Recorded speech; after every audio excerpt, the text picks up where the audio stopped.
खुशामदीद। और यहाँ पर हमारे साथ हनीफ मोहम्मद बैठे हुए हैं, नाज एक्टर हैं और उनसे हम अपना ब्रेक से पहले हम जो सवाल छोड़ के गए थे वो ये सवाल था कि फेवरेट पॉलिटिशियन कौन है हनीफ भाई का ना, तो उसका जवाब आप लोगों को भी सुनने का बड़ा शौक होगा, क्यूरियोसिटी होगी, और हमें भी सुनने का अभी तक हमें पता नहीं चला। हिंट दे चुके हैं, एक छोटी सी हिंट दी है कि बहुत पॉपुलर हैं, और पॉपुलर तो बहुत सारे लीडर्स हैं। हनीफ भाई एक सवाल दोबारा वही रिपीट करते थे, फेवरेट पॉलिटिशियन कौन है आपका? देखें अव्वल व आखिर मैं समझता हूँ हम सबका होना चाहिए कायद-ए-आज़म मोहम्मद अली जिन्ना साहब। ओए होए, क्योंकि अगर वो जस्तजू ना करते, अगर वो स्ट्रगल ना करते, अगर वो सबको साथ लेके ना चलते तो माफ़ कीजिएगा आज हम आज़ाद नहीं बैठे होते। क्या तो बात है।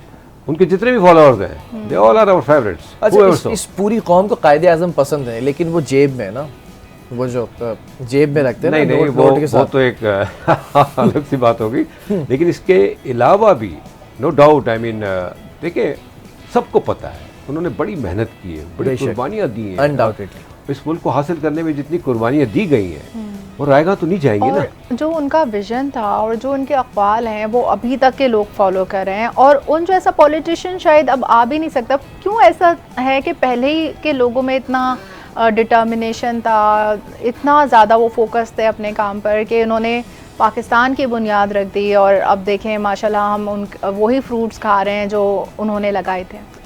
देखिए पॉलिटिशियंस तो अब भी हैं और उनके फॉलोअर्स भी हैं, डिपेंड्स। यानी हम फिर वही हम मायूस ना हो, हम ये अपने आप को खुद से ना रोक दें। अच्छा, ये तो बड़ी खूबसूरती से आपने सवाल को घुमा दिया। आजकल कौन सा फेवरेट पॉलिटिशियन है?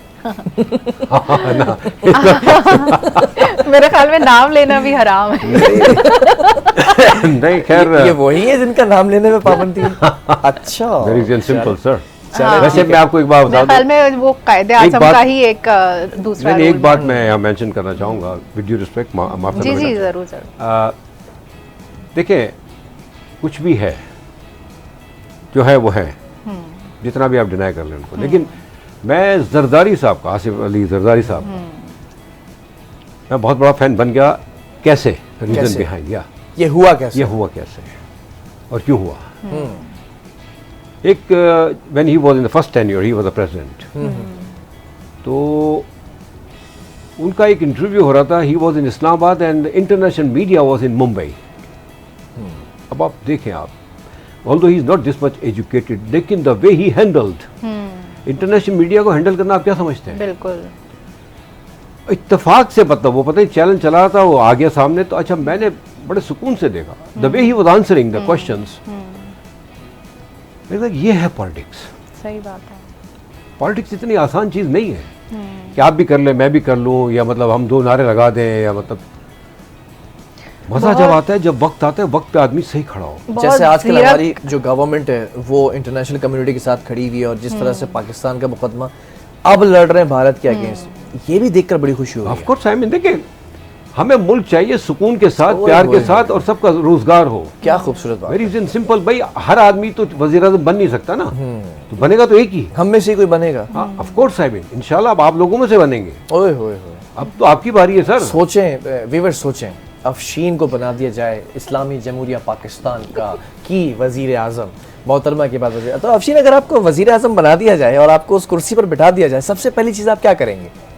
भाई यहाँ पर हम सिस्टम तो चेंज नहीं कर सकते, तो फिर इसके अलावा हम अभी तो अपने एक्टर से बात कर रहे हैं और उनके व्यूज़ जानने के लिए हम बैठे हुए हैं। तो अब उनसे एक सवाल है कि ये आजकल स्क्रीन पर इतना क्यों नज़र नहीं आ रहा है?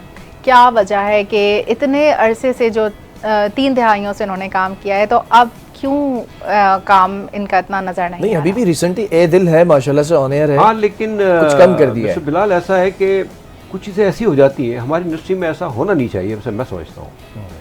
मैंने 1-2 प्रोजेक्ट छोड़ दिए, 2 प्रोडक्शन हाउसेस के मैंने छोड़ दिए ना प्रोजेक्ट। अच्छा, रीज़न जो है कुछ भी नहीं था उसमें कैरेक्टर में ना। अच्छा, अब देखिए इतने अरसे से आप अगर स्क्रीन पे आ रहे हैं और फिर आप आके चले जाएं, तो हाउ डू यू फील? लोग देखते हैं आपको, देखिए लोग देखते हैं once you are on the screen है, फिर आगे कहते हैं अच्छा ड्रामे में थे ना आप। बिल्कुल ऐसा ही है, इतना सही काम था आपका। हाँ। अच्छा, हाउ डू यू फील? बिल्कुल, एक आर्टिस्ट को रिस्पेक्ट देनी चाहिए, उनको मतलब आप मौका दें, एक्सपीरियंस आप मौका दें, हर आर्टिस्ट को मौका दें। ना किया हो तो और बात है, लेकिन यहाँ अगर आपने किसी को मना कर दिया सर, तो फिर माफ कीजिएगा, उससे आप खलास ब्लैक लिस्टेड, अच्छा। इसको मत लेना भाई।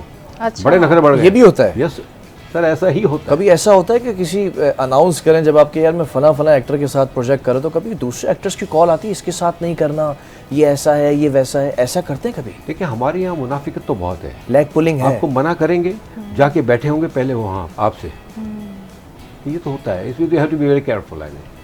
आपने सुननी नहीं है। देखिए बात वही आती है, आपने किसी की नहीं सुननी, आपने अपना एक एक्सपीरियंस जरूर करना है, क्योंकि उसका एटीट्यूड क्या होगा उनके साथ नोबडी नोज ना, वो नहीं बताएगा ना मैंने गलत किया उनके साथ। चलें एक सवाल, इस पाकिस्तानी इंडस्ट्री के अंदर फेमस होने का तरीका? नखरे करें आप, अच्छा टाइम पे ना आए आप, अच्छा, मोबाइल बंद कर दें आप। हाँ हाँ, अरे बाकायदा मतलब एक है प्रोड्यूसर है, एक एक्टर ऑल्सो, सरफराज करके, उनके साथ काम किया है मैंने। तो उनके पास पिछले दिनों गया तो कह रहे यार हमारी पता है जब पीछे बात होती है ना कि यार इनको आप लेते हो, ये तो बड़े नखरे करते हैं। कहना ये तो एक्टर है यार। अच्छा 2 बजे, 11 बजे का टाइम होगा, 2 बजे आएंगे। ये तो बहुत गलत है। बाकी पूरी टीम क्या खत्म, दे डैम केयर। अच्छा ऐसे लोगों को लिया जाता है बार बार। अच्छा ये तो वही हो गया जब हम कहीं किसी ऑफिस में जाते थे, समझाया जाता था फेवरेटिज्म वाली बिजी बात। डू नथिंग, बता दो हाँ यार एक मीटिंग शूट पर से आ रहा हूँ, ऐसे होता है? नहीं शूट पे नहीं, मैं रास्ते में हूँ। अब वो रास्ते में 2 बजे पहुंच रहा है, आधे घंटे का सफर, और बाकी टीम बैठ के इंतजार कर रही है। लेकिन देखें बेटा होता क्या है कि हमारे जो प्रोड्यूसर हैं वो भी मजबूर होते हैं, क्योंकि उनको चैनल ने कहा होता है इन्हीं को लेना है आपने। अच्छा तो यहाँ पर भी फेवरेटिज्म है? बहुत इज़्म है यहाँ पे, तो एक थोड़ी है। नेपोटिज्म बहुत इज़्म है, बहुत बेताशाही है। इंडस्ट्री में कामयाबी का तरीका तो बता दिया, शॉर्टकट कोई एक। यंगस्टर्स भी आ रहे हैं, बहुत सारे शॉर्टकट्स ले रहे हैं, आपने कभी शॉर्टकट लेने की कोशिश की? देखिए शॉर्टकट जितने भी होते हैं ना वो लॉन्ग टर्म में नहीं होते, आपके वेरी शॉर्ट होते भी शॉर्ट ही हैं वैसे। आप मेहनत करें, आप काम पे, इससे अच्छा प्रोफेशन नहीं है बिलाल, रियली। आप भी जो काम कर रहे हैं, आप क्या समझते हैं होस्टिंग इतना इजी जॉब है? बहुत टफ जॉब है, क्योंकि आपने तो अपने गेस्ट के जवाबों से ही सवाल बनाने होते हैं। बिल्कुल ऐसा ही है ना। तो इसी तरह एक्टर जितने हमारे यंगस्टर्स हैं उनका एक तो सबसे जो एक अच्छी आदत अब हो गई है माशाल्लाह, फिटनेस पे बड़ा ध्यान देते हैं वो।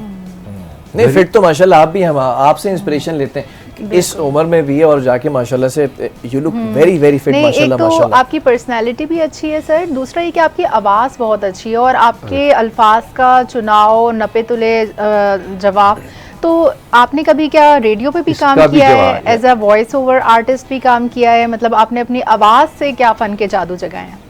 देखिए रेडियो की मैंने बड़ी कोशिश की, लेकिन रेडियो मुझे मिला नहीं कहीं भी, मुझे मौका ही नहीं मिला। हाँ अलबत्ता जो मैं चाहूँगा आप भी कभी मौका मिले ज़रूर कीजिएगा, ये जो टर्किश प्ले होते हैं ना उनकी डबिंग करवाइए। डबिंग, हाँ, चैलेंजिंग जॉब, मज़ा आएगा आपको। आवाज़ के वेरिएशन आपको करने का मौका मिलता है, मतलब एक्सप्रेशन उनके होंगे, आवाज़ आपकी होगी, इमेज करें आप। अच्छा मर्दों के अंदर एक हस्की सी और भारी सी आवाज़ बड़ी मानी जाती है, चाहे वो आप दुनिया भर में देखें, जितने भी अदाकार हैं उनकी आवाज़ अगर भारी होती तो बड़ा उनको पसंद किया जाता है। आवाज़ शुरू से ही भारी थी या कोई प्रैक्टिस की, कोई एक्सरसाइजेस की? देखिए ड्रामे की आवाज़ कुछ और होती है और आम पब्लिक से बात करने की आवाज़ कुछ और होती है। हाँ, अच्छा, बिल्कुल yes, sir. कैरेक्टर के हिसाब से ड्रामे में आवाज़। तो वही हो गया हाथी के दांत दिखाने के और खाने के और।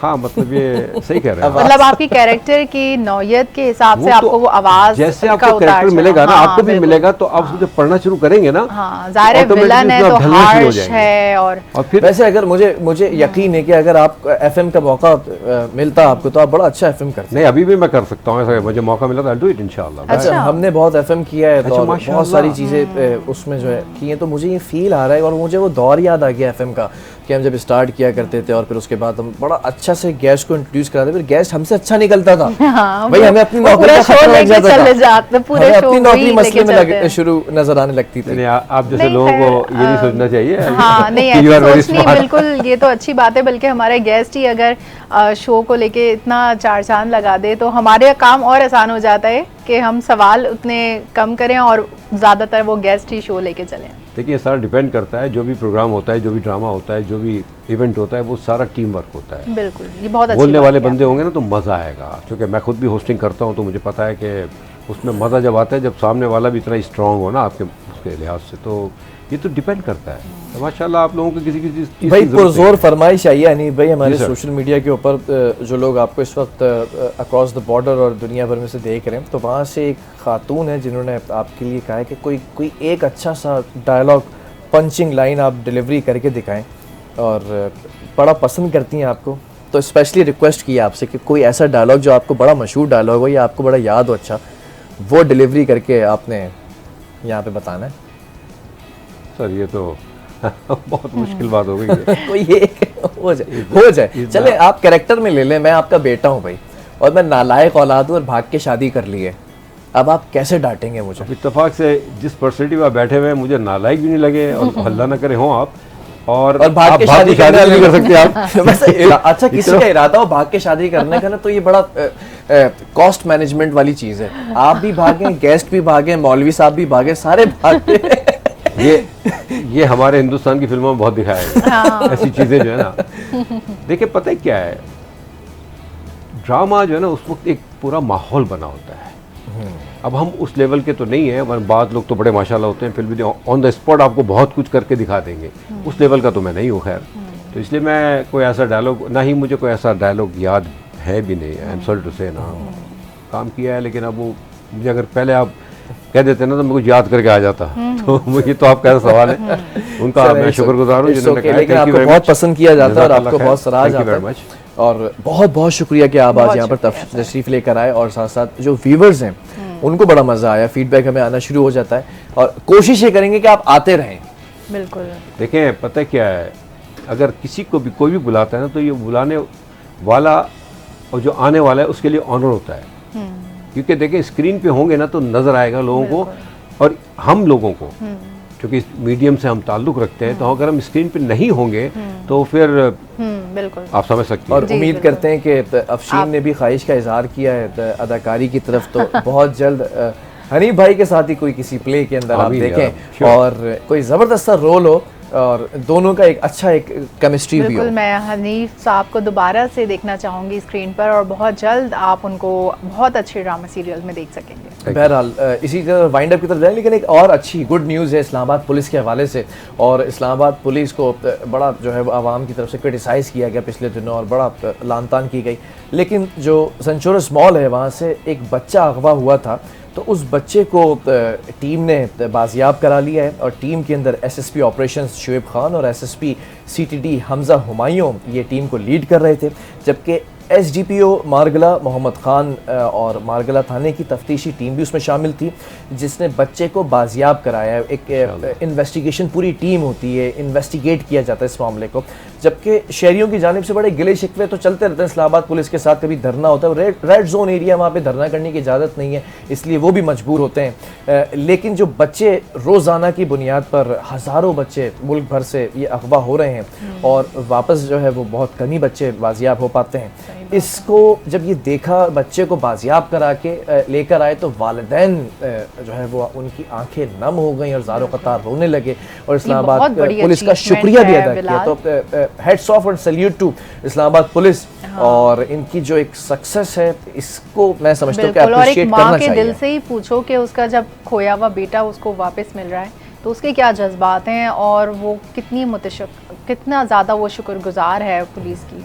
ठीक है, कुछ चीज़ें आपकी मिस हैंडल हो रही हैं, चीज़ें हो रही हैं, लेकिन ठीक है, जब आप इन दी एंड देखते हैं, वो कहते हैं ना कि एंड में कहानी जो है वो अच्छी हो ही जाती है, सारी चीज़ें आपकी सेटल डाउन हो जाती हैं, और सेटल डाउन करने वाली एक ही ज़ात है ना। तो जिस तरह से सेटल डाउन हो गई, इसी तरह दामन वक्त की गुंजाइश ख़त्म हो गई है, प्रोग्राम का टाइम ख़त्म हो गया, वाइंड अप की तरफ जा रहे हैं। Thank you very much once again, और हम कल फिर हाजिर होंगे कुछ टॉप स्टोरीज के साथ, कुछ नए टॉपिक्स के साथ, और कुछ इसी तरह के खूबसूरत चमकते दमकते सितारों के साथ। मुझे और मेरी होस्ट को भी दीजिए इजाज़त। अल्लाह हाफ़िज़।